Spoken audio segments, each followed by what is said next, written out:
اعوذ باللہ من الشیطان الرجیم بسم اللہ الرحمن الرحیم اللہم صلی علی سیدنا محمد وعلی آل سیدنا محمد وبارک وسلم۔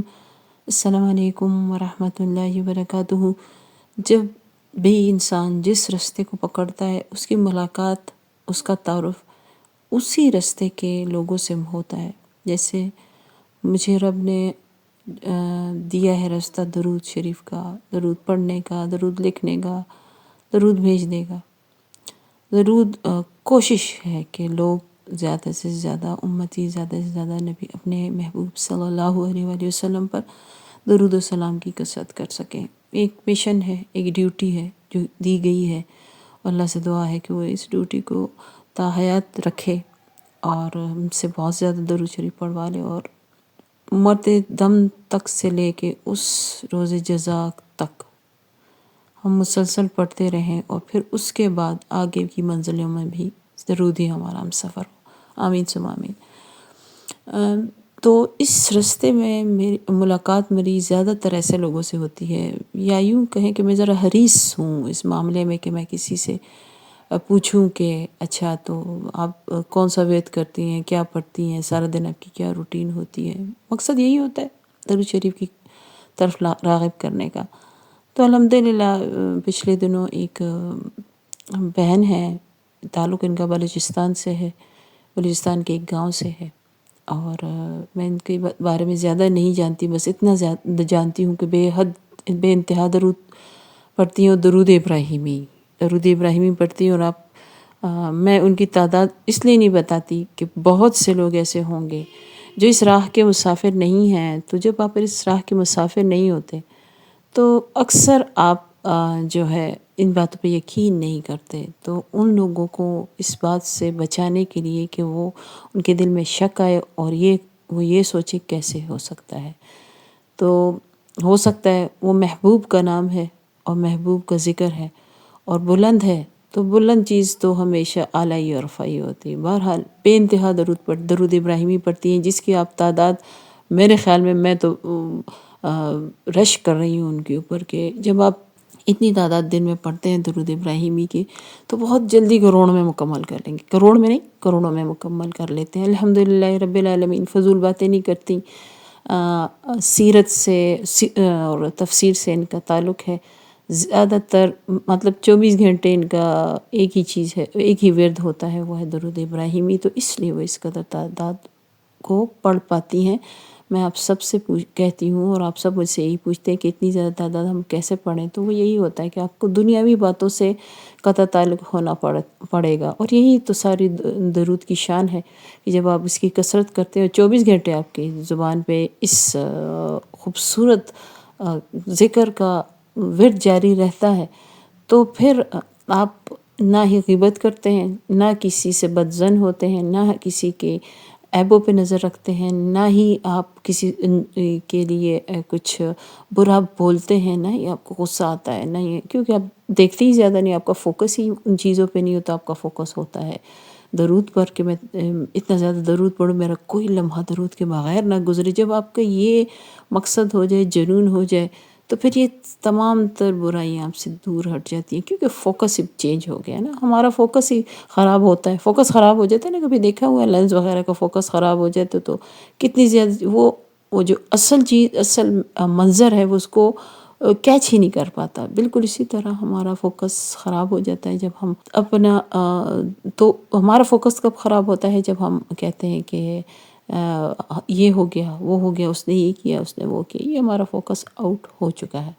اس کو ان کرنے کے لیے، منظر کو صحیح اپنے ٹارگٹ پہ کرنے کے لیے آپ کو فوکس کرنا پڑے گا درود کو، اور درود آپ کو انشاءاللہ تعالی ان منزلوں تک پہنچائے گا کہ جس کی آپ تمنا کرتے ہیں، اور جس کا تصور عام انسان کے لیے ممکن نہیں۔ یقین کریں دنیا کا کوئی بھی وظیفہ ہو وہ ممکن نہیں۔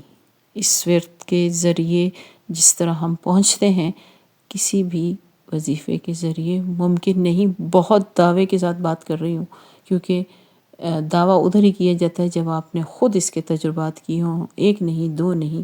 میری زندگی تو اسی سے بھری ہوئی ہے۔ بہرحال ان کا تعلق بلوچستان سے، تعداد میں نے کہا میں نہیں بتا سکتی، لیکن میں نے اشارہ دے دیا کہ وہ کتنی تعداد پڑھتی ہوں گی، تو وہ ابھی 2-3 دن پہلے انہوں نے مجھے ایک وائس بھیجی اور انہوں نے کہا کہ میں نے جو خواب دیکھا تو انہوں نے مجھے سنایا، میں آپ کو سنا دیتی ہوں۔ اس میں جو پوشیدہ 2-3 باتیں ہیں ان کو آپ خود جان لیجئے گا، ورنہ میں کوشش کروں گی کہ میں وضاحت کر لوں۔ کہتی ہے کہ میں نے فجر کی نماز کے بعد یہ جو ہے درود شریف لکھتی بھی ہیں، پڑھتی بھی ہیں، درود ابراہیمی پڑھتی ہیں اور درود لکھتی بھی ہیں۔ تو کہتی ہے میں نے وہ درود پڑھا اور پھر میں ایسے ٹیک لگا کے آنکھیں بند کر کے سو گئی۔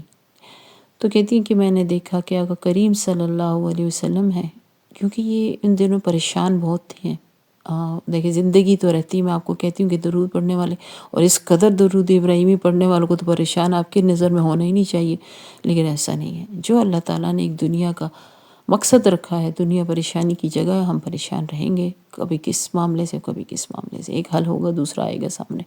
بہرحال تو وہ کسی چیز کو لے کے پریشان تھی، تو انہوں نے کہتی کہ میں نے اس طرح کیا، تو جب میں نے آنکھیں بند کی تو میں نے نبی کریم صلی اللہ علیہ وسلم کو دیکھا۔ آپ صلی اللہ علیہ وسلم نے اپنا ہاتھ مبارک آگے کیا، میرا ہاتھ میں لیا اور مجھے فرمایا کہ نام لے کے، اب میں نام نہیں لوں گی یہاں پہ، کہ پریشان مت ہو۔ اور پھر آقا کریم صلی اللہ علیہ وسلم آسمانوں کی طرف ان کو لے کر گئے۔ کہتے ہیں وہاں پہ ایک بہت بڑا چاند تھا، وہ میرے ہاتھ میں دیتے ہوئے آپ صلی اللہ علیہ وسلم نے فرمایا کہ پریشان مت ہونا، یہ آسمان بھی تمہارا ہے اور یہ چاند بھی تمہارا ہے، ہاتھ میں پکڑا دیے، یعنی کہ ٹھیک ہے۔ آپ صلی اللہ علیہ وسلم نے فرمایا کہ تم نے پریشان نہیں ہونا جب بھی ایسے حالات ہو، بس تم مجھ پر بے انتہا درود کی کثرت جاری رکھو۔ جب بھی تمہیں پریشانی آئے، جب بھی کوئی معاملات ایسے ہوں تو مجھ پہ درود کی کثرت کرو، تمہارے سب مسائل حل ہو جائیں گے۔ سبحان اللہ، سبحان اللہ، سبحان اللہ۔ پیغام مبارک دیکھ لیں، یہ دیکھیں، یہ ایسے واقعات، ایسے معاملات اور ایسے خواب ویسے نہیں دکھائے جاتے، ان کا مقصد ہوتا ہے چلے اگر ویسے ان کے لیے ہوتے تو ان تک محدود رہتے۔ جب یہ میں آپ کو بیان کر رہی ہوں ان کا خواب، تو اس کا مقصد کیا ہے؟ پیغام ہے اس میں۔ سب سے پہلا پیغام کہ جب بھی پریشانی آئے، جتنی بھی بڑی پریشانی ہو، جتنی یا چھوٹی بڑی جس طرح کی بھی پریشانی ہو، تو آقا کریم صلی اللہ علیہ وسلم پہ کثرت سے درود شریف بھیجیں۔ کثرت کا مطلب میں بتا چکی ہوں، جنون ہو، جنون کہ ہاں میں نے یہ کرنا ہے، اپنا فوکس رکھیں۔ یہ پہلا پیغام۔ دوسرا پیغام آسمانوں کی سیر کرائے گی، آسمان بھی تمہارا ہے، چاند بھی تمہارا ہے۔ اس کا مطلب کیا ہے؟ کہ یہ مطلب یہی ہے کہ اگر درود شریف کی کثرت کرو گی، یا آپ کریں گے یا میں کروں گی، تو چاند بھی ہمارا اور آسمان بھی ہمارا۔ فیصلے تو آسمانوں سے ہوتے ہیں نا، یہ چاند ستارے سب تو اللہ کے فیصلے ہیں نا۔ تو اس کا مطلب یہ ہے کہ اللہ کے فیصلے کے مطابق اگر تم نے زندگی گزارنی ہے، یا وہ فیصلے جو ہماری زندگی میں ہمیں نہیں پتہ چلتا۔ دیکھیں اللہ تعالیٰ سے میں ہمیشہ کہتی ہوں دعا مانگا کریں کہ اللہ میں وہ بولوں، میں وہ سوچوں، میں وہ عمل کروں، میں وہ دعا مانگوں جو آپ کے ہاں میرے لیے بہترین ہے، آپ اس پہ راضی ہیں، آپ کے حبیب صلی اللہ علیہ وسلم اس پر راضی ہیں، اور آپ نے وہ فیصلے میرے حق میں لکھ دیے کہ یہ ہوں گے۔ اس کا مطلب کیا ہے؟ مطلب یہ ہے کہ میں نے آپ کو پہلے بھی شاید یہ بات سمجھا دی ہوئی ہے کہ آپ ایک چیز مانگتے ہیں، وہ آپ کے نصیب میں نہیں لکھی گئی، نہیں دی گئی، نہیں دینا، آپ اللہ نے نہیں دینا، بس فیصلہ ہو گیا، آپ کچھ کر تو نہیں سکتے، کرنا بھی نہیں چاہیے، سوچنا بھی نہیں چاہیے کچھ اور اللہ کے فیصلوں پر، لیکن آپ مانگتے جا رہے ہیں، مانگتے جا رہے ہیں، پھر جب آپ کے حق میں بہتر ہی نہیں ہے، اللہ کو پتہ ہے، ہمیں تو نہیں پتہ، تو پھر آپ ناراض ہو جاتے ہیں اللہ سے کہ میں نے تو اتنی دعا مانگی تھی، میں نے تو اتنا درود شریف پڑھا، میں نے تو اتنا استغفار کیا، میں نے تو جھوٹ بولنا چھوڑ دیا، میں نے تو غیبت کرنی چھوڑ دی، میں نے تو 5 وقت کی نماز شروع کر دی، میں نے تو تلاوت شروع کر دی، میں نے تہجد شروع کر دی، لیکن مجھے پھر بھی نہیں ملا۔ یہ کیا؟ آپ اس لیے کرتے ہیں یہ سب کچھ؟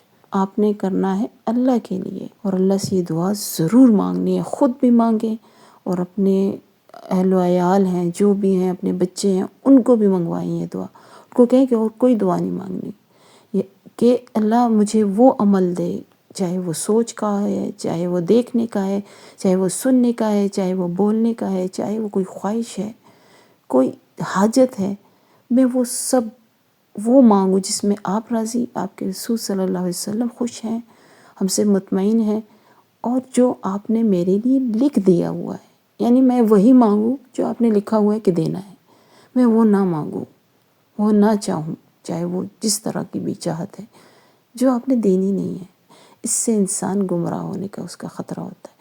تو اس خواب میں کیا اشارہ تھا کہ اگر آپ نے یہ سب چیزیں یعنی کہ اللہ کی رضا چاہنی ہے، اللہ کے فیصلوں کے مطابق اپنی زندگی گزارنا چاہتے ہیں، یعنی کہ جو وہ چاہتا ہے وہ آپ ہی چاہتے ہیں، تو درود کی کثرت کریں۔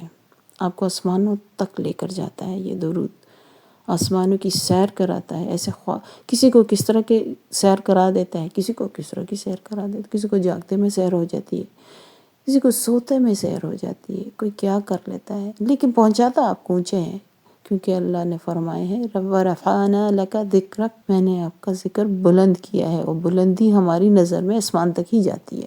ہم تو کوتاہ نظر ہیں نا، ہمیں تو سمجھ نہیں آتی کہ اصل بلندی کیا ہے، لیکن پھر بھی انسان جیسی سوچ رکھتا ہے اللہ تعالیٰ اس کو ویسے ہی گائیڈ لائن دیتا ہے۔ ہم کہتے ہیں کہ آسمان پہ پہنچنا، ذکر بلند کرنا، آسمان پہ پہنچنا، تو اللہ پہنچا دیتا ہے۔ اور کس سے پہنچاتا ہے؟ اللہ اپنے حبیب صلی اللہ علیہ وسلم کے ذکر سے پہنچاتا ہے۔ تو بہت خوبصورت خواب ہے۔ بعض اوقات آپ کو بیان کرنے کی وہ طاقت نہیں ہوتی، مجھے لگتا ہے کہ میں اس طرح بیان نہیں کر پائی جس طرح اس خواب کو بیان کرنا چاہیے تھا، لیکن جو باتیں تھیں دو تین وہ یہی تھی کہ آپ پریشان ہوں، چاہے جس طرح کی پریشانی ہو، تو آپ نے درود کی کثرت کرنی ہے، آقا کریم صلی اللہ علیہ وسلم پر فوکس رکھنا ہے۔ اور اگر آپ آسمانوں کی بلندی چاہتے ہیں، اللہ کی رضا چاہتے ہیں، تو بے انتہا درود پڑھیں۔ یہ آسمان بھی آپ کا، یہ چاند بھی آپ کا، یہ سورج بھی آپ کا، یہ ستارے بھی آپ۔ اللہ تعالیٰ ہم سب کا حامی و ناصر ہو۔ اللہ تعالیٰ ہم کو اس طرح درود پڑھنے کی توفیق عطا فرمائے، اس طرح عمل کرنے کی توفیق عطا فرمائے جس سے وہ راضی ہے۔ السلام علیکم ورحمۃ اللہ وبرکاتہ۔